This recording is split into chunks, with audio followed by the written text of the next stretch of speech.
Jai Guru, everyone. Jai Guru. Thank you.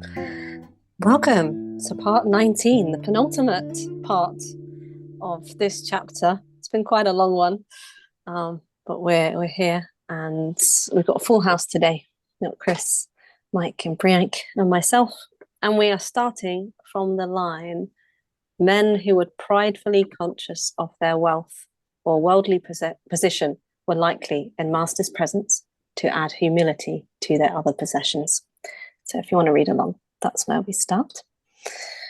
And it's quite a line, isn't it? It tells us a lot about Sri Yukteswar and his influence just by being, right? You can go from being quite worldly in mind and suddenly to be quite humble just by being around him. This concept of losing your pride and possessions and positions, it reminded me of the same kind of scenario as when we're approaching death, because we may have accumulated all sorts of wealth and status, and all that kind of ends abruptly. And it would seem that facing Sri Yukteswar is like facing death, then that means. Yeah. Well, I guess his presence makes us think about ourselves, right? Makes us face ourselves. So yeah, that's a good point, Priyank. And we've got a very interesting turn of events in this part of the chapter, because we get someone who comes to the hermitage, and he's a local magistrate, and he's requested an interview with Sri Yukteswar. And I'm quite curious because, you know, we know that he's not there with, you know, the purest perhaps of intentions. You know, he comes with a lot of pride, a lot of ego. So I was curious as to what you all thought as to why he requested an interview in the first place. You know, did he just want that intellectual discussion, or what do you think, Chris? I would have thought in some way that with people who in a local magistrate probably highly thought of in the local hierarchy, let's say, would have maybe had some, you wouldn't be surprised if they harbored some sort of jealousy toward somebody in Sri Yukteswar's position that was probably also very highly thought of in the area, and the go-to person for wisdom and guidance and things like that. So to my mind, it's almost like a duel. You know, whenever I read this, I kind of think of an upcoming duel of egos or minds or something, where obviously Sri Yukteswar probably doesn't want to engage, but, you know, maybe somebody goes in with that combative mindset to try to prove their own worth. Yeah, similar to, could have also been, you know how when, who was it? Yogananda's father, Bhagavati, didn't want to go see Lahiri Mahashaya, and until like something crazy happened in terms of miracle, then he went to see him. But this magistrate would have probably heard about all sorts of glorious stories about Sri Yukteswar, and then he's like, you know, I can secure myself an interview with this sage, and then I can tick that name, you know, tick that task off my bucket list of things that I've done in my life, meet a yogi or realized master, or perhaps, as we'll find out, like battle, you know, wits, exchange intellectual dialogue, and then I can say to my people, you know, I can speak scripture with yogis, I can speak law with the Supreme Court, and all that kind of pridelistic stuff. Yeah, it's a real ego boost, isn't it? But yeah, it's probably why he went in, isn't it? And apparently he was reputed to be ruthless, and he actually had it in his power to dispossess them of the ashram if he wanted to. So he had quite a lot of power, which may account for the pride that we're about to encounter. And Guruji says that he mentions this fact to Sri Yukteswar, but Sri Yukteswar just sits down with an uncompromising air, and he didn't even get up to greet the visitor when he came in, which is quite a statement, isn't it? It's quite like I'd say like a big thing not to greet someone who's coming in to visit you. What do you think, Priyank? It is a big thing, and even more so in the case of a renowned or a position of high status guest, especially in India in those days, and even today, actually, if like a superintendent officer, police or court official or government official comes, they have their own like special cars, they've got their own like little entourage usually, and they get this insane amount of respect. And really, you don't, not only do you give them the respect in terms of when welcoming them and placing them on a pedestal, you generally don't ever speak back to them. Their word is gospel, no matter what field of subject, what the subject is, the matter of discussion is. So, and we'll find that out here later. He'll think he can also speak about matters that are beyond his scope of, career interest. We talked about it before, where Sri Yukteswar had the two modes, ice or iron, I think it was. This is, what do you think? Ice. It's very icy. Didn't even bother to, give him this warm greeting. Just sat there, almost as if he wasn't there. Yeah. It must have been quite strange to come into, especially if you're this supposedly very important person and you think, I'm about to meet, a great yogi, and, I'm going to be greeted with an air of importance, and then this great soul doesn't even get up to say hello. Yeah, it's quite masterful in some way. If somebody's coming in to be ruthless, I think of fire, heat, that warmth, not the kind of warmth you want. But then there's Sri Yukteswar with this icy kind of approach. Maybe he's sort of balancing the Ayurvedic nature of the relationship between them.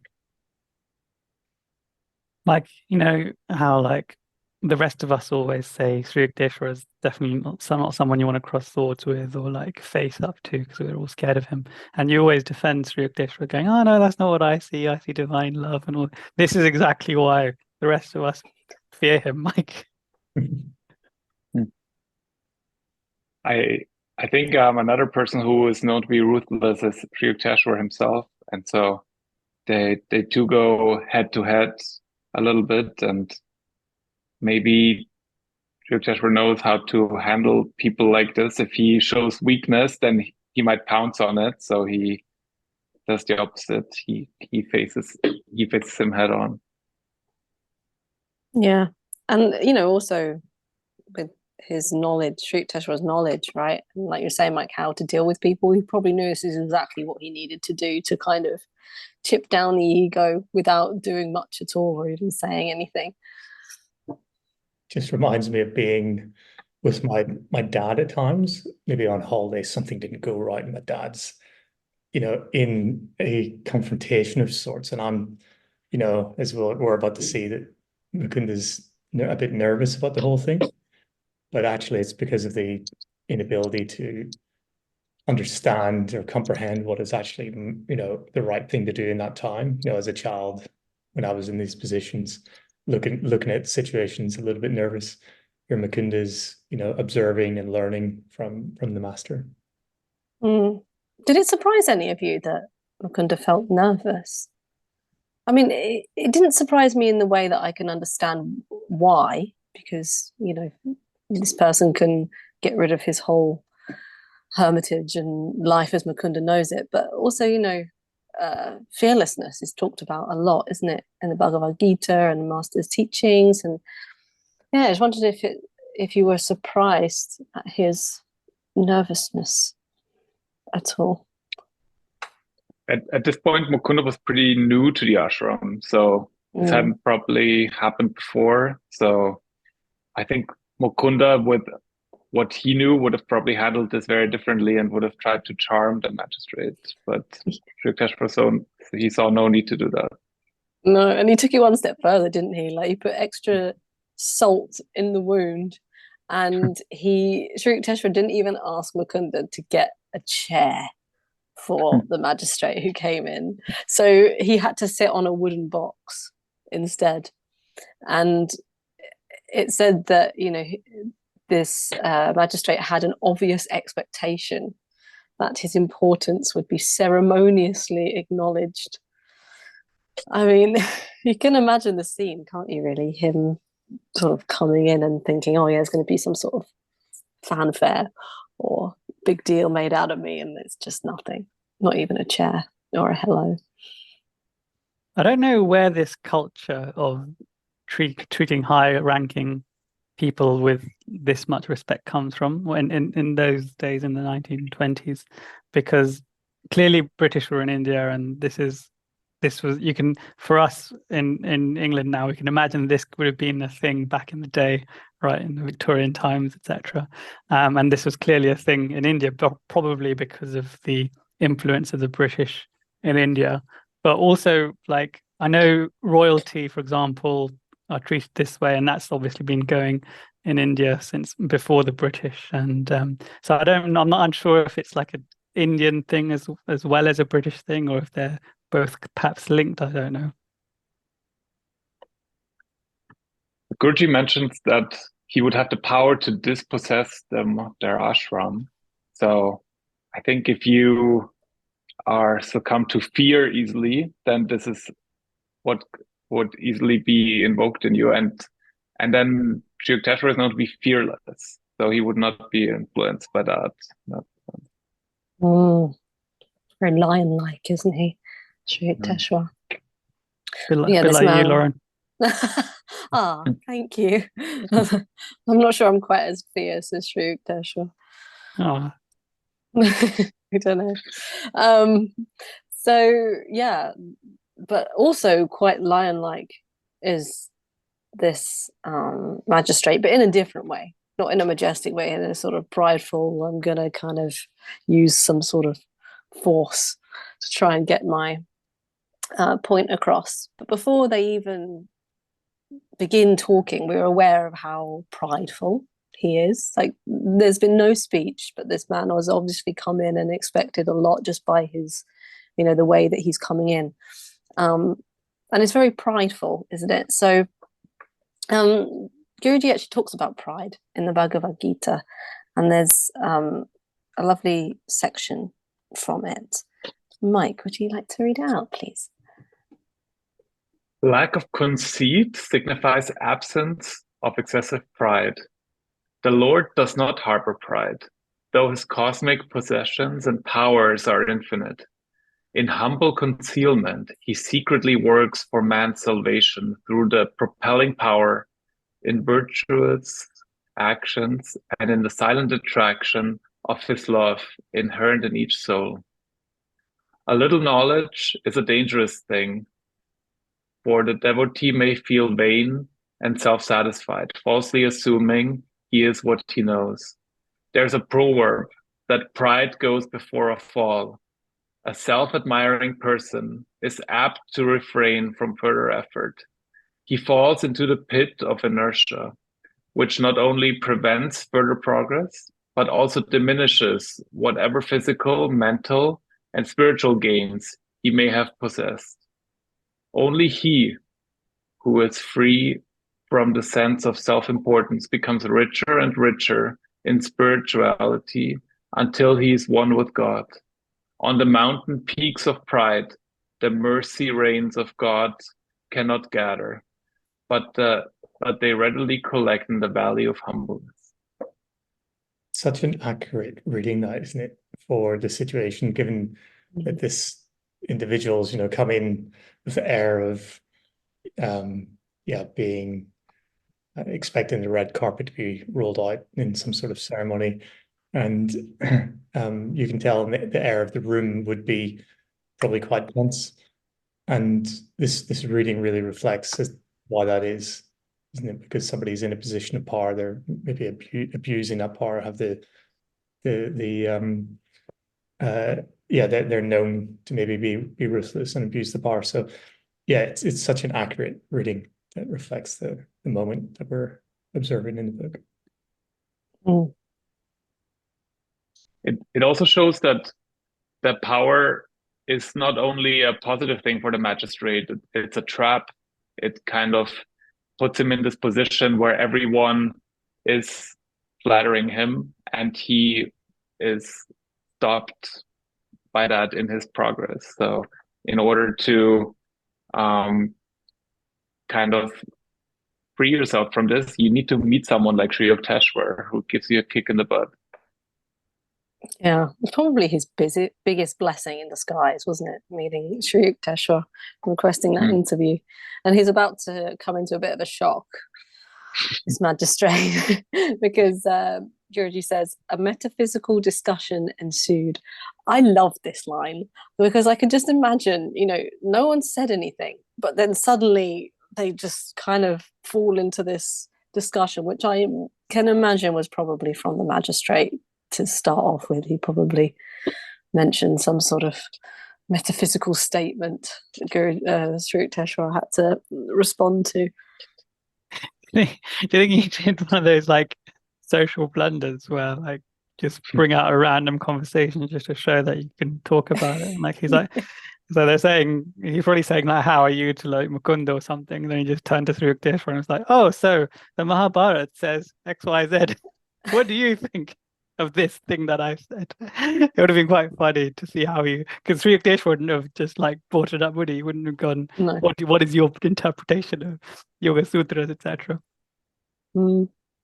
Yeah, I was going to say something similar. That I was quite surprised to see that this is the first thing seemingly that they talked about, rather than like, hey, maybe I have an issue in the magistrates and I need some advice, and seeking your guidance. It sort of shows the underlying motivation maybe of the meeting, that he's kind of there to lock horns in some way and try to show that he's got one up to Sri Yukteswar, which is obviously a mistake, but quite revealing.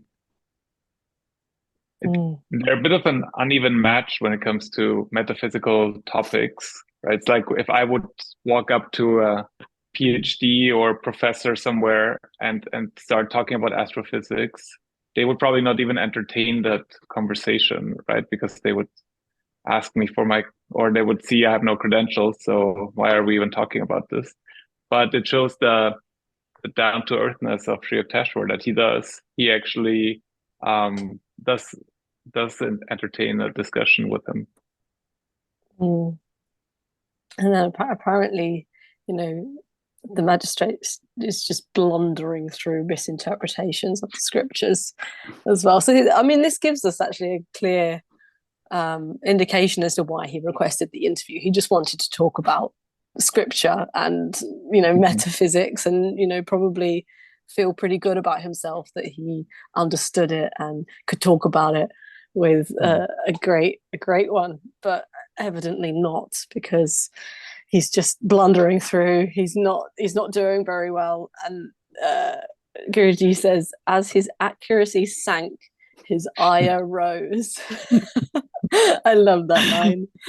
And then we get this line, which is so funny to me, because when you have a bit of a disagreement with someone and they're obviously not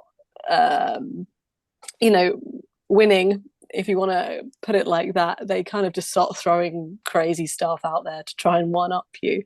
So the magistrate says, do you know that I stood first in the MA examination? And Guruji says, reason had forsaken him, but he could still shout. Yeah, Lauren's right. All right, it would have been quite funny to hear him like getting more and more annoyed that he's getting it wrong himself, and he's basically getting more and more annoyed with himself, and he's shouting. And then Mike has also had a good point about you wouldn't go to an astrophysicist and talk about the stars and then ask them about things. You may ask them in in a humble way, but this is not what the magistrate is doing. But I've got this theory that I think that particularly with this type of person, I think there's a presumption of like a cross-application of competence. So just because I'm really good I'm at top of my field in X, that means I can actually be quite good at Y and Z, and I can entertain that, in that dialogue. But he can't do that, and even though he's in a position of high status in society and in profession, and probably wealth as well. He can't pull rank in all scenarios, and especially not with matters of the spirit. You also sense that if he was in the room with some lesser teacher, he probably could and probably has done something similar to this, and he's been entertained in that way. But this is the end of the line for him in that respect. Yeah, just as well, because it sounded like he's probably at the point in his life where he needed this Sri Yukteswar medicine, right? And it says something that he has to try and shout his way through and get quite angry. And Guruji talks about anger as well in many of his writings, and like what to do if one is feeling angry and how to counteract that feeling. And there's some really beautiful but also very applicable things that I found. Chris, would you like to read out the first one, please? Sure. Absence of wrath is the quickest way to peace of mind. Anger is caused by the obstruction of one's desires. One who does not expect anything from others, but who looks to God for all fulfillments, cannot reveal wrath towards his fellow men or disappointment in them. A sage is content in the knowledge that the Lord is running the universe.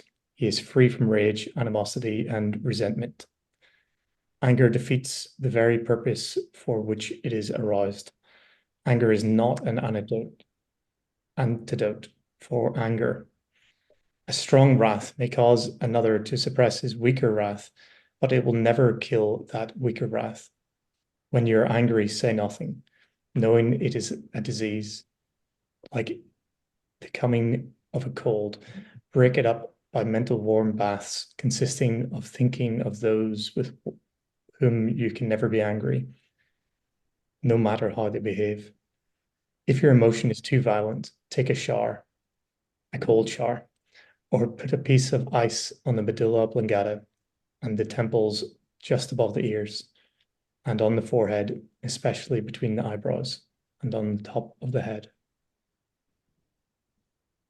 This is the ice bath that Sri Yukteswar was initially giving to the to the magistrate as he entered. That's it, yeah. And Priyank, would you like to read out the next part? When anger comes, set your machinery of calmness in motion to manufacture the antidotes of peace, love, and forgiveness, which banish anger. Think of love, and reflect that even as you do not want others to be angry with you, neither do you wish others to feel your ugly anger. When you become Christ-like and look upon all humanity as little brothers, hurting one another, for they know not what they do, you cannot feel angry with anyone. There's so much in there to take away, isn't there? It's wonderful. Guruji is such a way of just pulling in so many things together in one paragraph. And Mike. Yeah, this is the path of wisdom. When the anger arises in you, you then use those techniques to swallow your pride. But that's not what the magistrate is used to do. I think the magistrate is has a very strong ego. He's used to people just trying to make him feel good the whole time because he's so powerful. But this discussion, the fact that he got angry just means that he is losing the discussion and he doesn't know how else to help himself. That's some ways it's like his Vietnam. He's going in and he's losing, and he doesn't know how to get out anymore in a good way. So he's in a real predicament for the ego here. And then on the other side, we have Sri Yukteswar on the receiving end, right? And I feel like it really says a lot about a person and what they do when they are faced with someone's anger or, extreme wrath or, any sort of difficulty. And Sri Yukteswar is very, very even about the whole thing. And he says, Mr. Magistrate, you forget that this is not your courtroom, Master replied evenly. I love the insertion of evenly there Mm.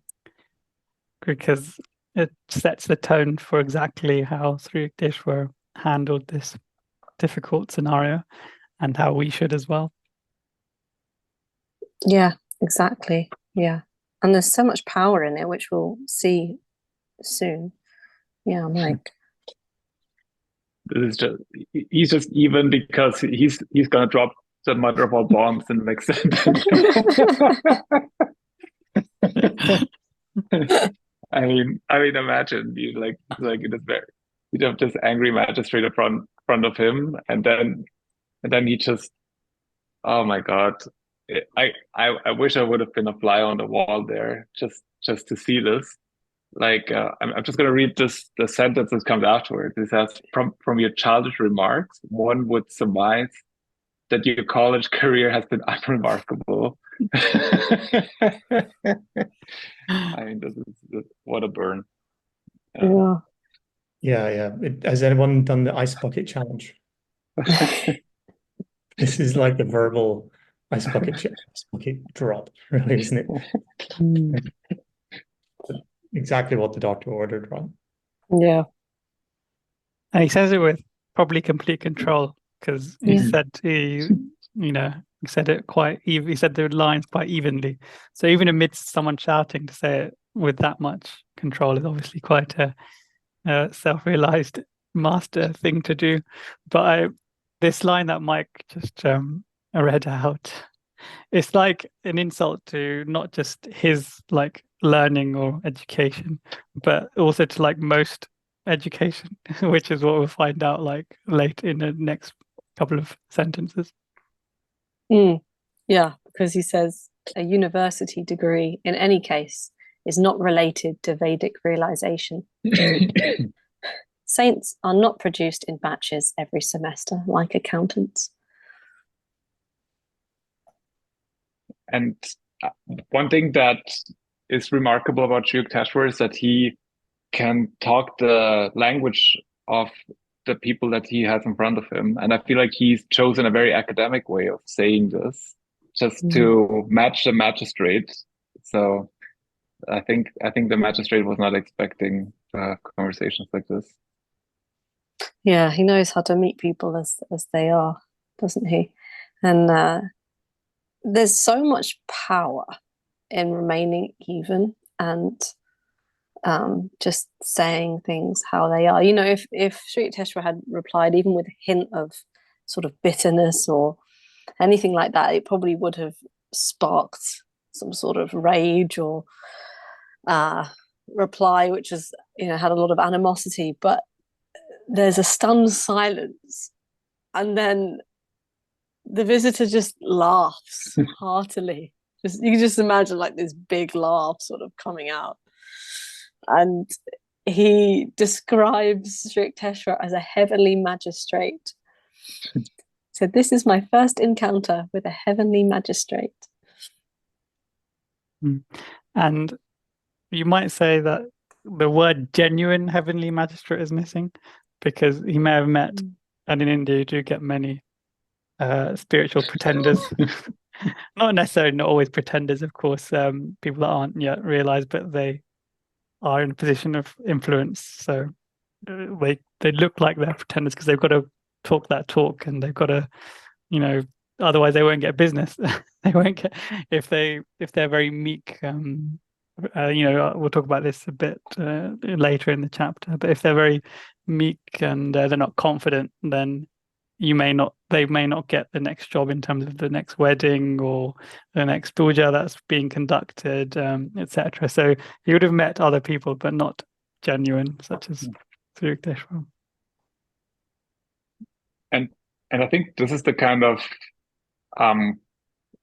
lines that he would give, the magistrate would give to some of his, I don't want to say subjects, but to some of the people that he is in charge of. And now I think Sri Yukteswar, he out-magistrated the magistrates. It's quite easy for us to sort of sit here in our comfortable chairs in a comfortable, calm environment that we've got around us and read this in a calm way and sort of digest it in the way that we're doing it. But imagine being there in reality, and imagine the mastery that it would have taken for Sri Yukteswar to simply level, this response in the way that he's done. Everybody has a plan till they get punched in the face. That quote from Mike Tyson. I think about it here because you might fantasize that, oh yeah, I have that ability to keep my cool and not respond in a negative way whenever I'm confronted. But here's a real example of, a master in action. So I just think whenever I see this and reflect on it now, how this knowing the theory of the various teachings that we read versus the practice of it. And there's Sri Yukteswar doing it masterfully. Mm. And it really worked, because it says that later the magistrate made a formal request. Apparently it was couched in legal terms, to be accepted as a probationary disciple. And I quite like this. He's obviously open to that kind of life and changing himself, right? But I feel like maybe he wasn't 100% sure. So he wanted a little get out clause, really, which is kind of sweet. I wonder if this formal request was via letter, or if it was verbal, and still he sort of just like reels off the legalities. I'm not sure, but still it just goes to show that if we remain even in trying circumstances, it can produce quite a unlikely and lovely effect. I think I can relate to this a little bit with my dad being a lawyer and both of my grandparents. So I think once you are in this legal world and you communicate in this formal way to a lot of people, you can't help yourself. And I think that's what Guruji is trying to say here, that it was evidently part and parcel of his being, just being super formal. But it also shows that he had a genuine interest in truth and in the wisdom of Sri Yukteswar. So really tip of the hat to the magistrate, that he, in spite of all the humbling blows that he received, he still went on to asking to be a disciple in his own way. Yeah, I'd second that. Tip my hat to this gentleman. Everybody's at a different stage in their lives. How many lives have we had? And I felt some warmth when I read this little paragraph, because it shows the ultimate humility, that he's going to bow to the master of Sri Yukteswar and fall in line, really. So when I read it, I kind of laughed to myself, because it shows great humility to do a full 180 from the time he stepped in through the door to to this outcome. So it's great to see, rather than some other messy sort of stories we've read recently. Yeah, exactly. And we also get reminded, following on from this, that just because you become a disciple or a probationary disciple doesn't mean that you're going to join the Swami Order and go off and be a monastic. And it said that on several occasions, Sri Yukteswar, and much like Lahiri Mahashaya too, discouraged unripe students who wished to join the Swami Order. I wondered how you would feel and what your response would be if you wanted to join the order, but you got turned down and they said no. How do you think you would respond? I would like to think with humility. Yeah. Again, you never know until you're in that position. If anything, it's just going to be really strong feedback, isn't it? Because it shows that they have standards, and it probably make me want it more. I'm the type of character that, okay, well, this is worth fighting for, because in his heart of hearts, this individual, this magistrate, obviously knew he was left wanting, and God loves a trier. So, he's got to really work for something that's worthwhile. So hopefully well, but you never know until you're in it. Yeah.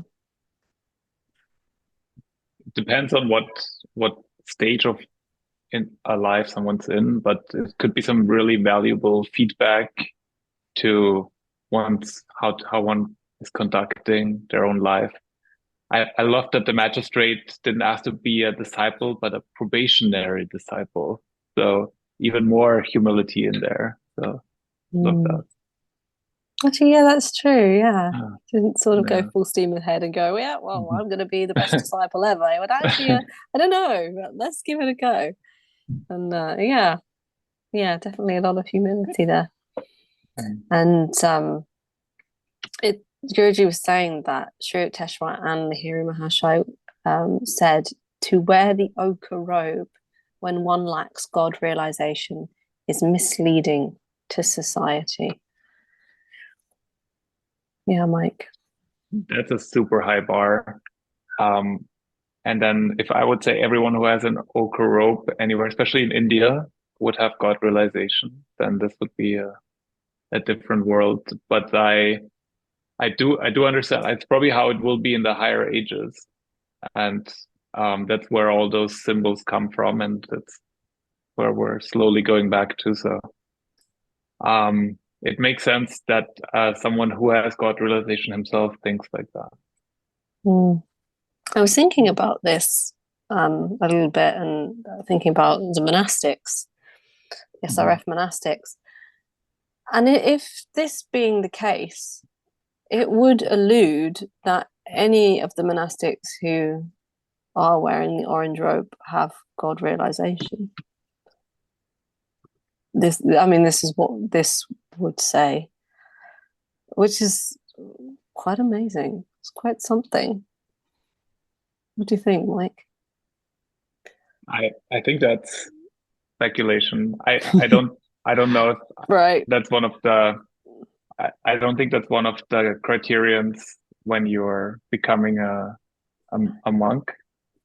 But in this, I think in this case they don't talk about.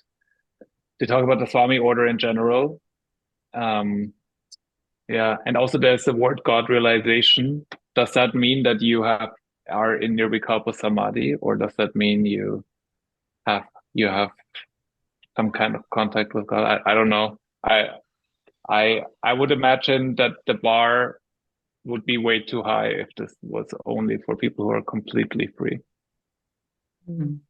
Yeah, I probably agree. I think when one lacks God realization means that if there's a pendulum, he's more on the side of ignorance than of towards understanding and experiencing God. And if the bar to join the monastic order in self-realization fellowship or your Yoga Satsang society is just a few different criteria, none of which are God realization. It's just sincerity essentially, and age and responsibilities and those kind of things, and because you've got to take commitment, you've got to take the oath. But then when you join, you live the life and you live that renunciation life, so hopefully your bar gets higher and higher as you go from, there's like four stages in the SRF order. There's an novice and postulant, isn't there? And then there's brahmachari, and then there's brother or swami. So you'd hope the pendulum shifts to more towards God realization by the time they're qualified to become brahmacharis or swamis or brothers, as they are. Yeah, and when you first join, and as you sort of go up the steps, they only wear orange, don't they? When they're on step 4, 3 and 4. So 3 and 4. Brahmachari is like a slightly paler orange, saffron, ochre color. It's like a yellowy, and then the full swami or brother is the proper ochre that you go in India and you see everywhere. Yeah. So, yeah, there's something, and it carries on to say, sort of forget the outward symbols of renunciation, which may injure you by inducing a false pride. And it's actually in God alone where it says, make your heart a hermitage and your robe the love of God. That is what makes a saint. Very nice. And a saint is different to a monastic, right? Exactly, yes. For us to be a saint, we require no commitment in terms of our renunciation. We just require commitment in terms of our endeavor for God and God realization.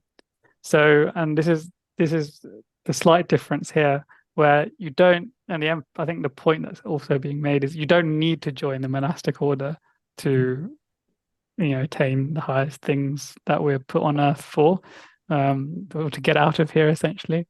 But if some people have the calling, then they do.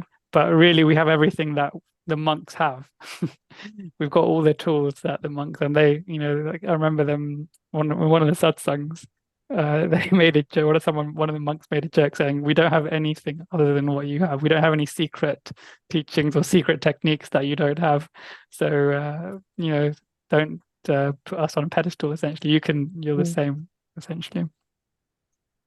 I was going to talk about something in a similar vein.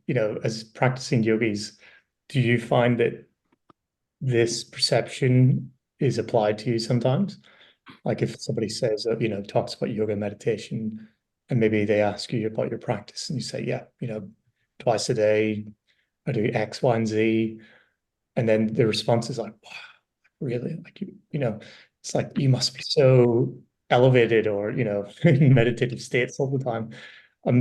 I sort of cringe internally thinking like, gosh, please, I'm nowhere near that. I know I've got a very, very long path, to go, and I'm on the path. But the perception is just because you practice, you must be some kind of master to those lay people that you speak to. So, what levels would we have as sort of yogis or kriya bands as perceived by the general public versus what we see monks? Probably similar. I get that. I get that as well if someone asks about my practices and I tell them, but when they say those things, I wouldn't mind the ego boost that it affords if it didn't also come with the cost later on when you do something that they don't expect. Then they'll be like, oh, I thought you were like this, and then they dump you down again, and you'd rather not have either of those things. Keep it level. But in some ways, it says a lot about that person if they admire that in you, because really that's something that they would admire about themselves if they would, perhaps they're interested in doing that, but they're just not sure how. Right? I feel like it says a lot about them rather than us. What do you think, Mike? I would just recommend to stay away from this, from both sides, from admiring everyone who meditates and being admired. Oh my God. I don't think this is really what we're doing this for, right? We're just doing this for that little connection that we create with God, and that's it. And everything else is, I don't know, completely private. I think it's better that way. That's it, yeah. And it says here, nothing matters except your steady daily spiritual advancement. For that, use Kriya Yoga. So, like you said, Mike, just focus on our Kriya and the goal, right? And then it goes on to say, in measuring the worth of a man, a saint employs an invariable criterion, one far different from the shifting yardsticks of the world. And then it says here that humanity is seen by a master to be divided into only two classes: ignorant men who are not seeking God, and wise men who are. The simplicity of it did actually sort of very gently surprise me. I wasn't, super shocked by it, but it's like, oh, actually, yeah, in simple terms, yeah, it's either one or the other. What do you think, Priyank? Simplicity for you it was difficult for me to grasp this paragraph. I had to read it many times and meditate upon it. And I think I understand it now. But yeah, it's certainly very simple to understand once you've understood it. I like summarized it in my notes that like until you're realized you're ignorant, right? But an ignorant man who's not seeking God is just like mired in ignorance. But an ignorant man who has not yet attained God but is still seeking God, then that's the category of wisdom. Just a way that I thought about translating these things about and especially the line in the middle, so a bit of a blows you away. Humanity so variegated in its own eyes, so we ourselves don't know where we sit or stand. You used the right technique, Priyank, to grasp it. You meditated on it. You learned that in the last chapter. Very good. I was going to ask you guys as to why that is, Priyank. Why do you think it is quite difficult to grasp? Maybe where you might fall within the two, or how you would categorize the two. And really the thing that kind of flashed across my mind was the self-criticism that, I know that I would have, like, am I actually in that second category of seeking God, like, being a wise person who is seeking God, because I fail so often, because I know my failures intimately, like, does that classify? So that whenever I read that, I kind of struggled as well. But in essence, I've heard somewhere that, I mentioned before, like, God loves a trier. Like, no matter how many times you fall, as long as the point is like, as long as you keep trying, keep going, because we're all saints or sinners who didn't give up. Like that quote. That's what this reminds me of. Guruji says in many of his talks that the wish in your heart to know God, to seek God, takes a lot of good karma to have. So once you have that, you're then moving towards God. Maybe not in that. Maybe you won't reach it in one lifetime, but eventually. And I think that's already a big step. And the fact that a master divides people in two classes is a very powerful statement. But it makes sense if you are the perspective of someone who's God realized, who doesn't take this world here so seriously, and the only criterion is really when will he take the red pill and get out of the world. Yeah, we've had so much wisdom so far in this chapter, haven't we? And a lot of great insight. And I've really loved getting to know Sri Yukteswar more. It's lovely to have that knowledge of his character and what he was like and how he would interact with other people, what we can learn from his interactions. And I was reading just a little bit of the Holy Science a couple of weeks ago, and I read the foreword, and it had again a lovely testimony to Sri Yukteswar's character, which I'm not sure if we've had the full sort of picture of it yet until I read that, and I thought, oh wow, yeah, that's something I didn't really know. So it was written by W.Y. Evans Wentz, and he wrote the Tibetan Book of the Dead and Tibetan Yoga and Secret Doctrines and other various literature. And yeah, he wrote sort of like a page and a half about Sri Yukteswar, but there's a little section in there which gives some extra insight into Sri Yukteswar. Sri Yukteswar was of a gentle mien and voice, of pleasing presence, and worthy of the veneration that his followers spontaneously accorded to him. Every person who knew him, whether of his own community or not, held him in the highest esteem. I vividly recall his tall, straight, ascetic figure, robed in the saffron-coloured garb of one who has renounced worldly quests as he stood at the entrance of the hermitage to give me welcome. We don't often hear of Sri Yukteswar being gentle. Yeah, it's so lovely to read that. Also really nice to read it from Dr. Wentz. He's kind of independent, as it were, because most of what we read about Sri Yukteswar is from Guruji and other direct disciples. So they're kind of biased a little bit.